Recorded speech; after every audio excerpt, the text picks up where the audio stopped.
Jacksonville Jaguars fans, welcome into Duval Daily presented by GenJag.com. I'm Jordan DeLugo. Thanks so much for being here. Wednesday, July 2nd. So we've got, obviously, season of lists, season of rankings, all that stuff right now from now until the start of training camp. That's going to be a lot of the content around the web and a lot of the content here. ESPN put together a list of surprise players on each team in the NFL. So we're obviously going to look at what the Jaguars have here. And this is from the ESPN NFL Nation staff. So all the different beat reporters are the ones who are actually providing this information. And so I think it's probably a better look at these teams than you would get from like national guys, right? It's people on the ground covering these teams. So I think that's pretty cool. And obviously, Mike DiRocco covers the Jaguars for ESPN, and he does a tremendous job. Big fan of his work and also a very nice guy. So we will look at what he thinks or who he thinks is the biggest surprise player for your Jacksonville Jaguars so far this offseason, and take a look at the rest of the AFC South as well, just to have an idea of what's going on there. So if you enjoy the content here, please like and subscribe. Doing both of those things helps us out a ton. Really appreciate your support. So the Jaguars' surprise player, according to ESPN's Mike DiRocco, has been none other than cornerback Montaric Buster Brown. And D-Rock writes, heading into OTAs, the thought was the starter opposite Tyson Campbell would either be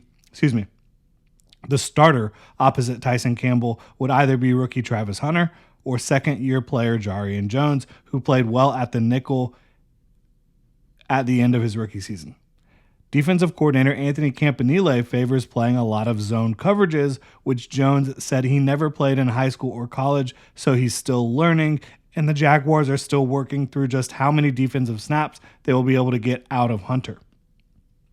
Brown has worked with the starters, and he consistently made plays throughout the offseason, including a pair of end-zone pass breakups in red zone drills in minicamp. He has the advantage heading into camp, writes ESPN's Mike DiRocco. Yeah, we've talked about Buster quite a bit. I do think he has had an offseason so far of note because, yes, it does look like he has a strong chance to get a lot of reps opposite Tyson Campbell on the outside. And Jordan Lewis wasn't mentioned here, but he's another player, even though he is projected to be the Jaguars starting nickel, who I think can play outside. And in fact, when you just look at the ceiling of these players, we'll start with just talking about Montaric Brown, Buster Brown, what he thrives at, where he might have some issues. Why he hasn't solidified himself as a starting level NFL corner to this point in his young career.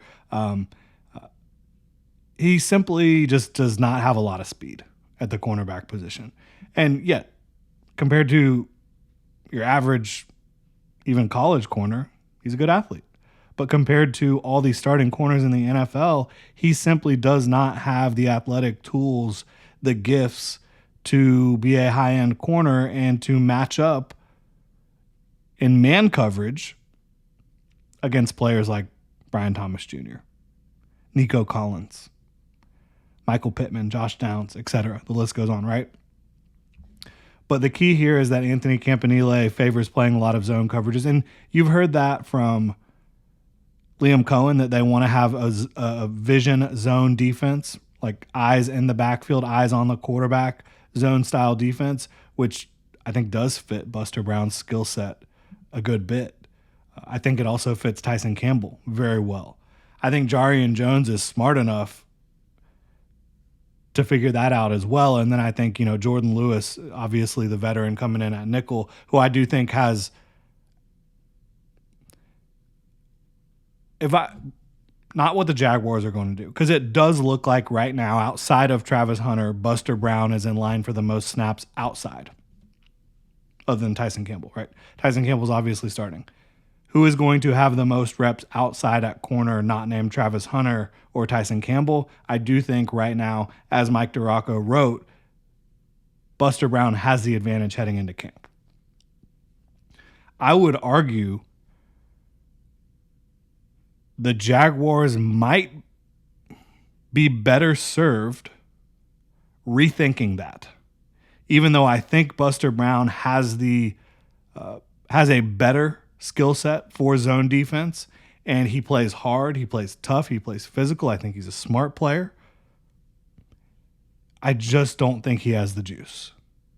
I don't think you want him lined up against a top receiver in the NFL in a big down, even in zone coverage. I personally feel that way based on what we've seen from him throughout his time here. And that's not a slight against Buster Brown. He was a late round pick. I think he's had a really good career so far. I think he makes for like a really good primary backup corner in a zone defense. I think that's what he should be. I would honestly argue, though, if I was trying to put this depth chart together, I think Jordan Lewis is a better outside corner than Buster Brown. I think Jarian Jones is a good nickel corner. I think even though the Jaguars brought Jordan Lewis in to play nickel, they would be in a better spot if it was Tyson Campbell, Jordan Lewis, and Jarian Jones on the field than Tyson Campbell, Buster Brown, and Jordan Lewis. I really do. And now the hope is that you can get Travis Hunter out there a lot, and that this is kind of a moot point and something that doesn't matter. Now, will I say that Buster Brown has had a really good offseason? I would say there's been a lot of highs and a lot of lows. You talk about coming out of a practice session where you see Buster Brown is making big plays, and that's great. But I don't know why I haven't heard many people talk about the big plays that he is allowed as well. Like, his practices have been high variance, and for good reason. I mean, he honestly has no business trying to cover Brian Thomas Jr. down the field. Most people don't. Most professional corners don't. That's just kind of the way it is. Brian Thomas Jr. is so talented. And that's my concern. I think if Buster Brown is out there on a money down, which again, hopefully you have Travis Hunter, Tyson Campbell, Jordan Lewis out there on money downs.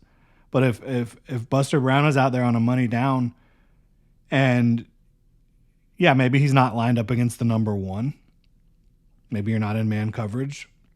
Maybe Tyson Campbell has the number one in his zone. There's a lot of really good number twos in the NFL at wide receiver. A lot. And I mean, you just look around the Jaguars division, honestly.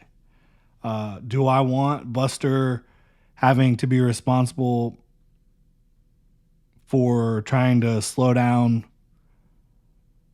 Jaden Higgins?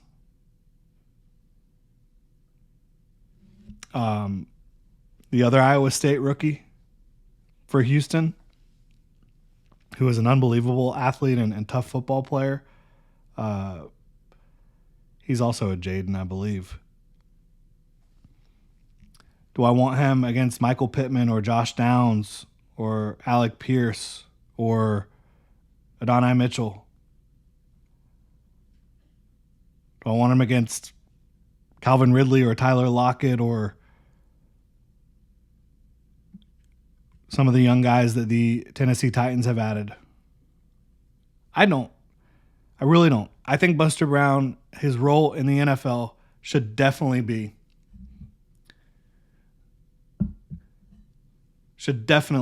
as a primary backup right now. I think that you are severely limited and capped out as a group if he is a starter. Again, solid player.